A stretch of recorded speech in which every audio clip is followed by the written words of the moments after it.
Esta sessão de divulgação pretende, sobretudo, captar entidades que lidam maioritariamente com públicos desfavorecidos e, portanto, apelar e inquietá-los para a sua participação no programa, e para aquelas que já trabalham o desafio que é passarem a desenvolver as suas iniciativas e as suas atividades integrando, ou seja, promovendo também elas próprias a integração social. Portanto, o tema fundamental deste encontro é apresentar o programa para quem não o conhece, explicar quais são as oportunidades e a mais-valia que pode ter para as organizações a participação neste programa. Isto interessa sobretudo às entidades que ainda não entraram no programa, e que eu estou aqui a ver várias, felizmente.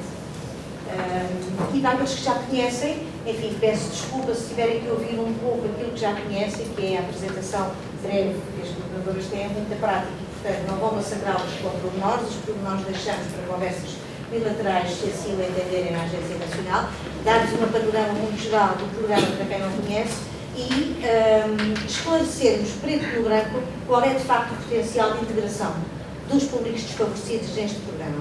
E porquê que eu dizia que isto nos é particularmente querido? Porque temos falhado essa missão redondamente. Ou seja, nós temos feito assegurar cerca de 400 projetos ano. Estamos claramente acima das 13.000 mobilidades ano, portanto, mobilidades para efeitos de aprendizagem e formação profissional na Europa. Mobilidades individuais, e aqui, evidentemente, vale sempre a pena falar dos números do Erasmus, porque só Erasmus são 5.000 e tal, pronto, mas já sabemos que é um programa destinado claramente às mobilidades individuais. O Leonardo, na sua vertente de mobilidade, tem assegurado também anualmente cerca de 1.000 e poucas mobilidades, portanto também já são números significativos, mas há, para além destes nomes, entre aspas, para além destas bandeiras mais conhecidas pelo cidadão comum, ou seja, sobretudo o programa Erasmus e talvez um pouco a seguir o programa Leonardo da Vinci, há um sem número de possibilidades que o programa oferece, temos oferecido, quer crer, com uma eficácia crescente, mas temos falhado redondamente o desafio da inclusão social. Ou seja, este programa só faz sentido se for capaz de integrar no seu interior não só as instituições que trabalham com estes públicos, como os próprios portadores de deficiência ou pessoas desfavorecidas socioeconomicamente. Enfim, interessa também discutirmos aqui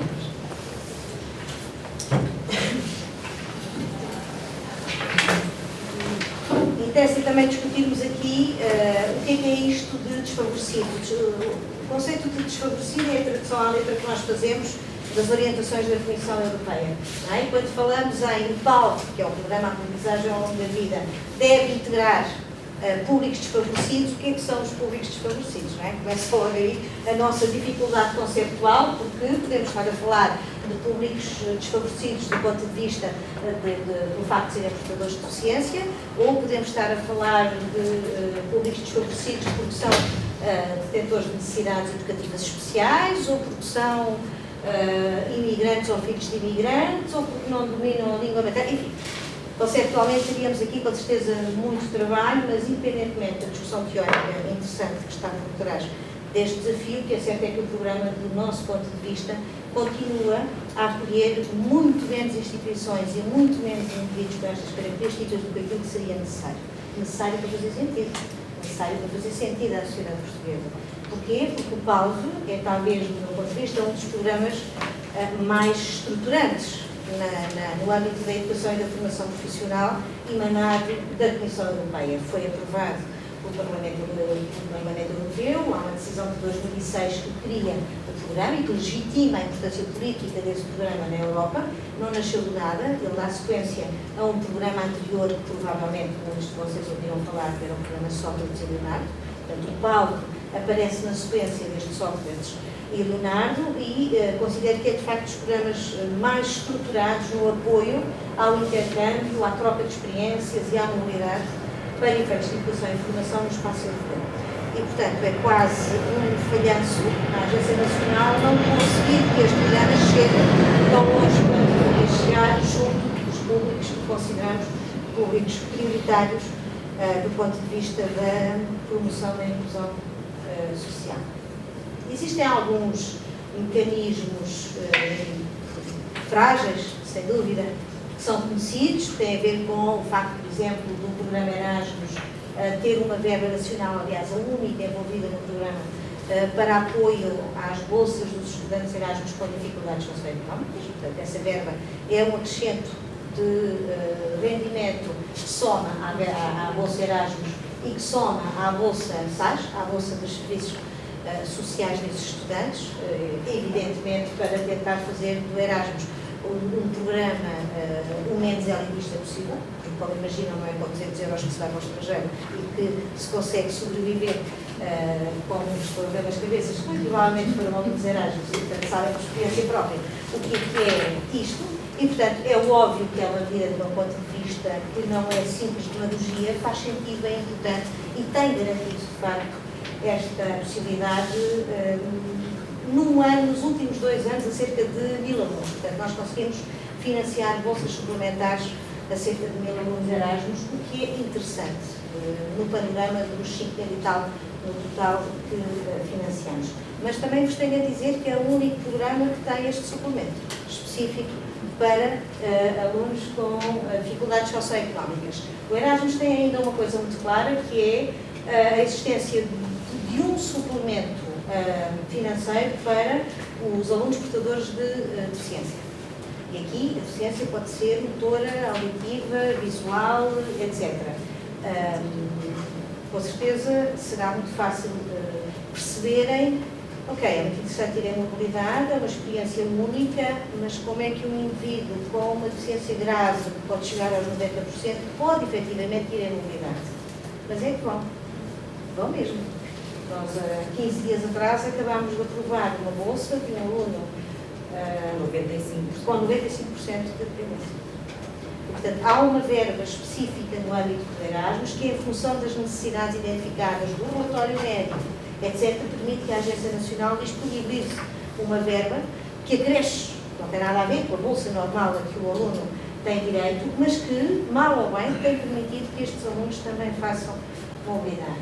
O programa, nas suas diferentes ações, estrutura-se em dois braços com alguma especificidade. O programa trabalha com, por um lado, mobilidades individuais de indivíduos que saem do país para ir frequentar ações de formação ou aprendizagem em sala de aula, ou ações de curta duração, ou estágio, portanto, mobilidades individuais e projetos de parceria, projetos de cooperação entre diferentes organizações. Portanto, temos estes dois braços, digamos assim, no programa, que permite, por um lado, o envolvimento direto do cidadão comum, do aluno, do formando,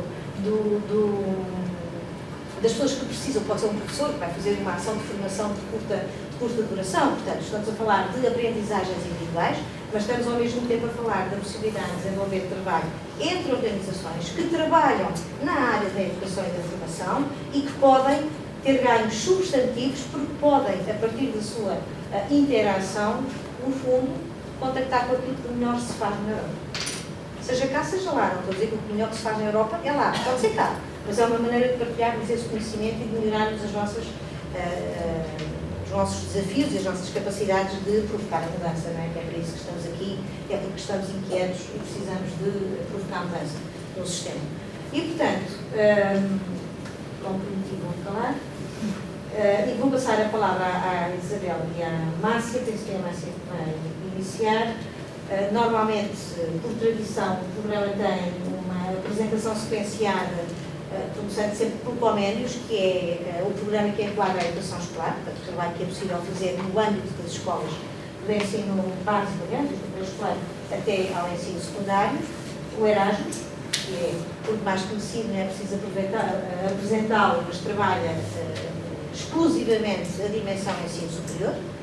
Depois passamos para o Leonardo da Vinci, que é o programa por excelência da formação profissional. Tudo que é formação profissional está enquadrado, portanto, estamos a falar da formação formal, está enquadrado no programa Leonardo da Vinci. E depois, por último, o Grundtvig, que é um programa que a Márcia costuma dizer a quem eu dou pouca importância, e que eu acho que ela não tem razão, que é o programa de educação de adultos. Também não querendo repetir aquilo que a doutora Isabel já disse, essencialmente o programa incide nas áreas temáticas relevantes no âmbito da educação e formação profissional, visa complementar as políticas de educação e formação profissional dos países participantes, possibilita às instituições, aos profissionais, aos indivíduos o contacto e a interação com outras realidades e pretende atravessar todas as fases de aprendizagem da vida de uma pessoa. Portanto, tal como a doutora Isabel também mencionou, vai desde o ensino pré-escolar até a educação para adultos. Incide, mais uma vez, na educação e na formação profissional. Portanto, todas as instituições relacionadas que tenham atividades ao nível da educação, seja ela formal, não formal ou informal, e no âmbito da formação profissional, poderão participar no âmbito do programa Aprendizagem ao longo da vida. O programa promove cooperação, mais uma vez, nós não financiamos projetos nacionais, nós financiamos instituições nacionais que desejem cooperar com outras instituições de outros países. E mobilidade. No âmbito da mobilidade, que tipo de mobilidade é que nós financiamos? Nós financiamos mobilidades para estudos, mobilidades para estágios, mobilidades para missões de ensino, mobilidades para job shadowing, mobilidades para intercâmbios, reuniões, atividades de formação contínua, períodos de assistência, peer learning, etc. As nossas mobilidades têm que estar sempre relacionadas com a mobilidade de aprendizagem, ou seja, o sentido de mobilidade de aprendizagem é fundamental para ser elegível no âmbito do programa Aprendizagem ao longo da vida. O programa Aprendizagem ao longo da vida costumo caracterizar como sendo uma casa onde existe um programa de momentos destinado à educação escolar, às escolas, aos professores, aos alunos. E, portanto, mesmo que aqui não estejam apenas escolas, estão algumas, mas não estão muitas, mas seria interessante que pudessem passar esta mensagem junto das escolas da vossa comunidade local, se conhecem o programa, se já participam do programa, porque é uma oportunidade única e que vale a pena, pelo menos, tentar perceber como é que funciona. Depois temos o programa mais conhecido de todos, que vai fazer 25 anos e, portanto, também é o mais antigo, é natural que seja o mais conhecido, o Erasmus. Depois temos ainda o Leonardo da Vinci, destinado à formação profissional, portanto, este muito vocacionado para as questões da formação. E, por último, a educação de adultos, o Grundtvig, que engloba o sistema de educação não formal e informal, portanto, atrativo para quem desempenha atividades nessa área.